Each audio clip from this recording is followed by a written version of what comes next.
ধনুরাশি ধনুলগ্ন Sagittarius sign জাতক জাতিকাদের 2026 সালের জানুয়ারি মাসের আগত একটি সপ্তাহ অর্থাৎ 19th jan two 25th jan জানুয়ারি মাসের 19 তারিখ থেকে 25 তারিখ পর্যন্ত সময় আপনাদের ক্ষেত্রে ঠিক কেমন অতিবাহিত হবে সে বিষয়ে প্ল্যানেটারি ট্রানজিটের চার্ট ধরে মোরললেস আপনাদের জীবনের প্রতিটি ক্ষেত্র নিয়েই আমরা আলোচনায় থাকতে চলেছি। তবে আলোচনাটি শুরুর আগেই রাজযোগ চ্যানেলের তরফ থেকে আপনাদের সকলকে 23 তারিখের সরস্বতী পূজার জন্য অগ্রিম হার্দিক শুভেচ্ছা অভিনন্দন বার্তা রইল। ওদিনই থাকছে নেতাজির জন্মজয়ন্তী। দেখুন, বর্তমানে আপনাদের শনির ঢাইয়া তো চলছে, আর এ সপ্তাহেরই 20 তারিখে কিন্তু শনি মহারাজ নিজের নক্ষত্র উত্তর ভাদ্রপদে গোচর করবেন। একই সাথে সুদীর্ঘ প্রায় 1.5 বছর পর আপনাদের পরিবার, বাণী এবং অর্থের ভাবে কিন্তু মঙ্গল উচ্চস্থ হয়েছে। আপনাদের পরিবার, বাণী, অর্থের ভাবে পঞ্চগ্রহী যোগও কিন্তু একটা সার্টেন টাইম আমরা পরিলক্ষিত করব। বুধাদিত্য যোগ, লক্ষ্মীনারায়ণ যোগ, শুক্রাদিত্য যোগ, এগুলিও তো এখানে থাকছেই। একই সাথে সূর্যের মকর সংক্রান্তিও কিন্তু চলছে। ত্রিকোণপতি মঙ্গল নিজের ঘরকে দেখবে, গুরু ও রাশিকে দেখবে। গুরুত্বপূর্ণ একটি সংযোগ গ্রহণযোগ্য তৈরি হবে। স্কিপ না করে পুরোটাই শুনুন যদি ভিডিওটির প্রকৃত মর্মার্থ আপনারা উপলব্ধি করতে চান। পরিশেষে যেমন প্রতিকার নিয়ে আলোচনায় আমরা থাকি তেমনটি তো আছি। আলোচনাটি কিন্তু ইন জেনারেল হবে, অর্থাৎ এই পৃথিবীতে যতজন ধনুরাশির জাতক জাতিকা আছেন আলোচনাটি তাদের প্রত্যেকের জন্য। আপনি চাইলে আপনার ব্যক্তিগত গণনা এনি টাইম আমাদের দ্বারাই করাতেই পারেন। এর জন্য স্ক্রিনে আমরা নাম্বার দিয়ে থাকি। শনিবার রবিবার অফিসে এসে ফেস টু ফেস সাক্ষাৎ করতে পারেন, অথবা by phone any time consultancy আপনারা নিতেই পারেন। তো চলুন আলোচনায় প্রবেশ করা যাক। ধনুরাশি ধনুলগ্ন স্যাজিটেরিয়াস সাইন জাতক জাতিকারা কালপুরুষের রাশিচক্র অনুযায়ী নবমতম রাশির আন্ডারে আপনারা পড়েন। আপনাদের রাশিধিপতিকে বৃহস্পতি। আর স্ক্রিনে আপনারা যে চার্টটি দেখতে পাচ্ছেন এটি ধনুরাশির জাতক জাতিকাদের 2026 সালের 19 জানুয়ারি আপনাদের গ্রহগত গোচরের ছক ঠিক এমনটি কিন্তু দেখাবে। ফার্স্ট হাউস, যেখানে 9 লেখা আছে গুলিয়ে ফেলবেন না, এটিই কিন্তু আপনাদের ফার্স্ট হাউস। আপনাদের সেকেন্ড হাউসে মঙ্গল, বুধ, সূর্য, শুক্রের চতুর্গ্রহী যোগ পরিলক্ষিত হচ্ছে। চন্দ্রও কিন্তু সপ্তাহটির শুরুয়াতে এখানেই থাকবে। চন্দ্রকে আমি রাহুর সঙ্গে দেখিয়েছি, তার আলাদা কারণ আছে। তবে এখানে কিন্তু মঙ্গল উত্তরাষাঢ়া নক্ষত্রে, সূর্য উত্তরাষাঢ়া নক্ষত্রে, মিত্র গ্রহের নক্ষত্রে, সূর্য তো স্বনক্ষত্রে। তবে সূর্যের মকর সংক্রান্তি কিন্তু চলছে, মঙ্গল উচ্চস্থ হয়েছে। বুধাদিত্য যোগ, লক্ষ্মীনারায়ণ যোগ এবং শুক্রাদিত্য যোগও আমরা এখানে পরিলক্ষিত করব। তবে রাহু নিজের নক্ষত্র শতবিশা নক্ষত্রে পরাক্রমের ভাবে গোচর করলেও 21 তারিখ থেকে 23 তারিখ রাহু চন্দ্রের কিন্তু আমরা একটা গ্রহণ যোগ এখানে পরিলক্ষিত করব। আর শনির ঢাইয়া তো আপনাদের চলছে সুখভাবে।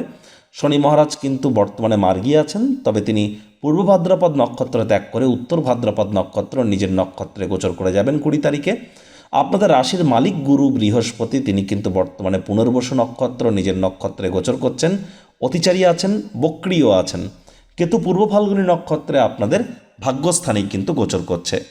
প্রথমেই আপনাদেরকে কিছু সুখবর আমি দেওয়ার চেষ্টা করব, তারপর কিছু নেগেটিভ নিউজ সম্পর্কে আপনাদেরকে অবগত করাবো। দেখুন, গুরু বৃহস্পতি আপনাদের রাশিধিপতি মানছি, তিনি বক্রিয় আছেন, অতিচারী হয়েছেন, কিন্তু নিজের নক্ষত্র পুনর্বসু নক্ষত্রে গোচর করে পূর্ণ দৃষ্টি দিয়ে আপনাদের রাশিকে দেখছেন। তাহলে ধনুরাশির জাতক জাতিকাদের জন্য সময় কেমন এটি বড় কথা নয়, তবে একটি জিনিস কিন্তু স্পষ্ট, এবার কিন্তু আপনাদের নাম, যশ, খ্যাতি, প্রভাব, প্রতিপত্তি, ঐশ্বর্য এগুলি কিন্তু বৃদ্ধি পেতে চলেছে। তবে যে সমস্ত ধনুরাশির জাতক জাতিকারা দুধ খেতে চান না, বা খালি পেটে গরম দুধ খেলে হজম হতে চায় না, অ্যাসিড হয়ে যায়, অম্বল হয়ে যায়, ল্যাকটোজ ইনটলারেন্ট, তাদের কিন্তু বুঝতে হবে জন্মছকে গুরু দুর্বল অবস্থানে আছে। তারা কিন্তু এমন ফল প্রাপ্তি নাও করতে পারেন, আমি ইন জেনারেল বলছি। একই সাথে দেখুন, মঙ্গল সুদীর্ঘ প্রায় 1.5 বছর পর উত্তরাষাঢ়া নক্ষত্রে আপনাদের পরিবার, বাণী, অর্থের ভাবে উচ্চস্থ হয়েছে। তাহলে ধনুরাশির জাতক জাতিকারা এবার কিন্তু ধীরে ধীরে ফ্যামিলির সাপোর্ট প্রাপ্তির যোগ আপনাদের জন্য থাকছে। তবে ফ্যামিলির তরফ থেকে সাপোর্ট যেমন পাচ্ছেন, তেমন অনেক ধনুরাশির জাতক জাতিকাদের ক্ষেত্রে কিন্তু পৈতৃক সম্পত্তি সংক্রান্ত কোনো ব্যাড নিউজ বিগত কয়েকদিনের মধ্যে হয়তো আপনারা পেয়েছেন, না পেলে কিন্তু পেতে পারেন। পৈতৃক সম্পত্তি সংক্রান্ত কোনো প্রকার আপনাদের হয়তো নেগেটিভ নিউজ এ সময় হয়তো আপনারা প্রাপ্তি করতে পারেন। আমি আপনাদেরকে হাইলি রেকমেন্ড করব যতটা সম্ভব মাথা নত করে সেটিকে স্বীকার করে নেওয়া যায়। আর পিতা বা পিতৃতুল্য ব্যক্তিবর্গের শরীর স্বাস্থ্যের দিকে নজর দিন, পিতার সাথে সম্পর্কের দিকে নজর দিন, পিতার কর্মের দিকে নজর দিন। এ সময় তীর্থযাত্রা, তীর্থ ভ্রমণের সুযোগ পেলে যেন হাতছাড়া করবেন না। যারা হায়ার স্টাডিজ করছেন, উচ্চ শিক্ষার সাথে যারা যুক্ত আছেন, তাদের ক্ষেত্রে বলবো সময় সুযোগ ভালো, কুইক লার্নার হতে চলেছেন এ সময়। রিসার্চ ওরিয়েন্টেড যারা পড়াশোনা করছেন তাদের জন্য সময় সুযোগ আরও বেটার পরিগণিত হচ্ছে। ধনুরাশির জাতক জাতিকাদের ক্ষেত্রে মঙ্গল যেহেতু অর্থের ভাবে উচ্চস্থ হয়েছে, শুধু পরিবারের ভাব নয়, অর্থের ভাবে যেহেতু উচ্চস্থ হয়েছে, তাহলে আর্থিক সমৃদ্ধিও আপনারা প্রাপ্তি করতে চলেছেন, সঞ্চয়ের মাত্রাও কিন্তু আপনাদের বাড়তে চলেছে। এই সময় নিশ্চিন্তে থাকুন, আপনাদের মুখনিসৃত বাণীর দ্বারাও কিন্তু আপনারা অর্থ উপার্জন করতে সক্ষম হবেন। আবার এই মঙ্গলই তো আপনাদের ত্রিকোণপতি, পঞ্চমপতি, আর মঙ্গল কিন্তু আপনাদের পরিবার বাণী অর্থের ভাবে বসে পঞ্চমপতি, পঞ্চম ভাবকে চতুর্থ দৃষ্টি দিয়ে দেখছে। তাহলে একটি জিনিস তো স্পষ্ট, যারা লাভ ম্যারেজ করার প্রচেষ্টা করছিলেন তাদের জন্য সময় সুযোগ বেটার পরিগণিত হচ্ছে। এ সময় কিন্তু আপনাদের লাভ ম্যারেজের যোগ বৃদ্ধি পাবে, বিয়ের ডঙ্কা কিন্তু আপনাদের বাঁচতে পারে। একই সাথে বলবো যে এ সময় অবশ্যই যারা প্রেমে পড়েননি তাদের জীবনেও কিন্তু প্রেমের আগমন ঘটতে পারে। বুকের সমস্যা, পেটের সমস্যা যদি থেকে থাকে, হজমের সমস্যা, গ্যাস্ট্রিকের প্রবলেম, সেখান থেকেও কিন্তু আপনারা এ সময় কিছুটা হলেও রিলিফ প্রাপ্তি করতে চলেছেন। একই সাথে আপনাদের ক্ষেত্রে আপনাদের প্রথম সন্তান কিন্তু আপনাদেরকে এ সময় গর্বিত করবে। এ সময় আপনার প্রথম সন্তান সন্ততির কারণে গর্বিত যেমন হবেন, আর যারা যে সমস্ত দম্পতি এখনও গর্ভধারণ করেননি, গর্ভধারণ করতে চান, প্রথম সন্তান প্রাপ্তি করতে চান, গর্ভধারণ করবার জন্য বা ধরে নিন আপনাদের ডেলিভারি করবার জন্য, এই সময়টি কিন্তু আপনাদের জন্য দুর্দান্ত পরিগণিত হচ্ছে। সময় সুযোগের সদ্ব্যবহার আপনারা করুন, অবশ্যই লাভান্বিত হবেন। একই সাথে যারা বিশেষ করে স্কুল লাইফে পড়াশুনো করছেন, যারা মাধ্যমিকের নিচে পড়াশুনো করছেন, ক্লাস 10-এর নিচে, তাদের জন্য কিন্তু রেজাল্ট খুব দুর্দান্ত হতে চলেছে এ সময় আপনারা অল্প পড়াশুনো করেই কিন্তু অতিরিক্ত মগজস্থ আপনারা করতে সক্ষম হবেন। যারা ট্রেডিং করেন, সে ক্রিপ্টো হোক বা শেয়ার মার্কেট হোক বা কমোডিটি হোক, কারেন্সি মার্কেট হোক, অবশ্যই 100% আপনারা লাভান্বিত হতে চলেছেন। এ বিষয়ে কোনো সন্দেহের অবকাশ কিন্তু নেই। দেখুন, সূর্য যেহেতু এ সময় কিন্তু মকর সংক্রান্তি করেছে, তাহলে একটি জিনিস তো স্পষ্ট যে যারা সরকারি চাকরিজীবী আছেন, নেতা মন্ত্রী যারা আছেন, বা বিশেষ করে যারা শাসক দলে অলরেডি কোনো পদ প্রাপ্তি করে বসে আছেন, ঊর্ধ্বস্থান কর্তৃপক্ষ অ্যাডমিনিস্ট্রেটিভ লেভেলে যারা আছেন, সে আপনার প্রাইভেট সেক্টর হোক বা পাবলিক সেক্টর হোক, ইট ডাজেন্ট ম্যাটার, আপনাদেরকে কিন্তু অত্যন্ত প্রিকশন নিয়ে চলতে হবে। এ সময় আপনাদেরকে বদনামের ভাগিদারি করানোর চেষ্টা করা হতে পারে। আপনাদের মধ্যে অনেকেরই যৌন চাহিদা কাম বাসনাকে একটু কন্ট্রোলের মধ্যে রাখতে হবে, সাবধানে গাড়ি ঘোড়া আপনাদেরকে চালাতে হবে, যতটা সম্ভব চোখ কান খোলা রেখে চলা যায়। ব্যাংকের ব্যালেন্সের দিকেও একটু নজর দিন, মানি ম্যানেজমেন্ট সম্পর্কে জ্ঞান বৃদ্ধি করুন। আদারওয়াইজ সময় সুযোগ কিন্তু আপনাদের জন্য এক প্রকার ঠিকঠাকই থাকছে। অ্যাজ সাচ হিউজ কোনো টেনশন নেওয়ার কিন্তু প্রয়োজন নেই। তবে জ্যোতিষতাত্ত্বিক পরামর্শ যদি গ্রহণ করেন, আপনাদের ক্ষেত্রে পরিস্থিতি আরও কিন্তু বেটার হবে, মাথায় রাখতে হবে। আর যারা দীর্ঘদিন ধরে সানরাইজ দেখেননি, যারা দীর্ঘদিন ধরে সানরাইজ দেখেননি বা শরীরে ভিটামিন ডি এর ঘাটতি আছে, তাদের ক্ষেত্রে কিন্তু বুঝতে হবে জন্মছকে সূর্য দুর্বল অবস্থানে আছে। ইমিডিয়েট জ্যোতিষতাত্ত্বিক পরামর্শ তাদের কিন্তু গ্রহণ করা উচিত। আর রাজনীতিবিদদের তো অবশ্যই গ্রহণ করা উচিত। আমি তো বারবার বলেছি আপনাদেরকে, শনির ঢাইয়া চলছে, এটি তো সত্য।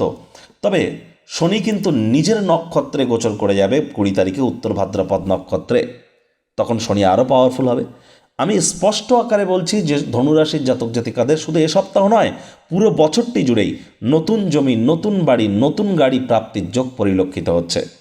মায়ের কারণে যদি কোনো কিছু হারিয়ে থাকেন, মায়ের কারণেই কিন্তু সেগুলি আবার প্রাপ্তিও করতে চলেছেন। তাহলে এই সময় প্রাপ্তিযোগও কিন্তু আপনাদের জন্য থাকছে। আর একই সাথে ম্যাটেরিয়াল কমফোর্টের জন্য সময় সুযোগ ভালো, রোম্যান্টিক মুডেও আপনারা থাকতে চলেছেন এ সময়। ভাগ্য আপনাদের কিছুটা হলো সঙ্গ প্রদান করবে, এ বিষয়ে কোনো সন্দেহের অবকাশ নেই। আর্থিক মুনাফার মাত্রা আপনাদের বাড়তে পারে, বয়সে বড় ব্যক্তিবর্গের দ্বারা উপকৃত হতে পারেন। তবে 21 তারিখ থেকে 23 তারিখ, বিশেষ করে 21-22, এই যে দুটি দিন রাহু চন্দ্রের যে গ্রহণযোগ আমরা পরিলক্ষিত করছি আপনাদের পরাক্রমের ভাবে, এই সময়টিতে আপনার ভাই বা আপনার বোন আপনার থেকে বয়সে ছোট, যে তার কিন্তু কোনো ক্ষতি হতে পারে বা তার কারণে আপনার কোনো ক্ষতি হতে পারে, অথবা ছোটোখাটো যাত্রা ভ্রমণকে এ সময় অ্যাভয়েড করা উচিত। Online income, digital marketing, work from হোমের যারা কাজ করেন তাদেরকে কিন্তু অত্যন্ত সচেতন থাকতে হবে। একই সাথে আবার 23 তারিখ সকাল 8:30 নাগাদ কিন্তু চন্দ্র আর শনির একটা বিষযোগ আপনাদের সুখভাবে তৈরি হয়ে যাবে। 23 তারিখ থেকে 25 তারিখ এই সময়টিতে মায়ের শরীর স্বাস্থ্যের দিকে খুব খেয়াল রাখুন, মায়ের সাথে সম্পর্কের দিকে নজর দিন, মায়ের কর্মের দিকে নজর দিন। মায়ের স্বাস্থ্যহানি হতে পারে, মায়ের কিন্তু কোনো ক্ষতি হতে পারে, অথবা মায়ের সাথে আপনার সম্পর্কের অবনতি হতে পারে, অথবা মায়ের কিন্তু কর্মজীবনে কোনো না কোনো ক্ষয়ক্ষতি হতে পারে। আপনার বাস্তুর ক্ষেত্রে বা গৃহের ক্ষেত্রে বড় কোনো কোন্দল এ সময় কিন্তু হতে পারে, অর্থাৎ বাড়িতে বড় ধরনের কোনো অশান্তির যোগ কিন্তু আমরা পরিলক্ষিত করছি। সেখানে কারো শরীরে আঘাত প্রাপ্তির যোগও কিন্তু আমরা পরিলক্ষিত করছি। 23 তারিখ থেকে 25 তারিখের মধ্যে সচেতনতা অবলম্বন করুন। শনি মহারাজের পূর্ণ দৃষ্টি যেহেতু কর্মস্থানে পড়ছে, আলসেমি করলেই কিন্তু ক্ষতি। হার্ড ওয়ার্ক, কঠোর কায়িক পরিশ্রমের কিন্তু কোনো বিকল্প নেই। আমি বারবার বলি, a man without an aim is like a ship without a rudder. লক্ষ্যবিহীন মানুষ পালবিহীন জাহাজের মতো। ওই তাবিজ কবচ মাদুলি পাথর পরে কিছু হবে না। কর্ম করুন, তবেই তো কর্মের ফল প্রাপ্তি করবেন। প্রতিকার স্বরূপ আলোচনা করতে গিয়ে আপনাদেরকে বলবো, স্ক্রিনে আপনারা দেখতে পাচ্ছেন শনি মহারাজের বীজ মন্ত্র ওম প্রাং প্রিং প্রং সা শনিশ্চরায় নমঃ। এটি প্রত্যেক দিন সন্ধেবেলা আপনারা 108 বার করে জপ করুন। আর যদি না পারেন তাহলে বলুন ওম শ্যাম শনিশ্চরায় নমঃ, এটিও জপ করতে পারেন। শনিবার করে ভুলেও সরিষার তেল বেগুন খাবেন না। শনিবার করে সরিষার তেল বেগুন লবণ লোহা কিনবেন না। শনিবার করে সাদা বস্ত্র পরিধান করবেন না। রবিবার করে কালো বস্ত্র পরিধান করবেন না। মেনটেন করুন। আর বাড়ির কোনো জায়গায় ঝুল জমতে দেবেন না। বাড়ি, অফিস, আদালত বা আপনার বিজনেসের জায়গায় কর্নারগুলোতে বিশেষ করে ঝুল যেন জমতে দেবেন না। কালো কুকুরদেরকে সেবা করুন। আধ্যাত্মিক ক্রিয়াকলাপের সাথে যুক্ত থাকুন। যারা দীক্ষা নেননি, ইমিডিয়েট দীক্ষা নিন। আপনাদের রাশিধিপতি গুরু কিন্তু বর্তমানে তিনি কিন্তু অতিচারী হয়েছেন, তারাই কিন্তু প্রোটেকশন পাবেন। বারবার বলছি, যারা দীক্ষিত, তাহলে দীক্ষা নেওয়াটা এ সময় আপনাদের জন্য খুব খুব ইমার্জেন্সি হয়ে পরিলক্ষিত হচ্ছে।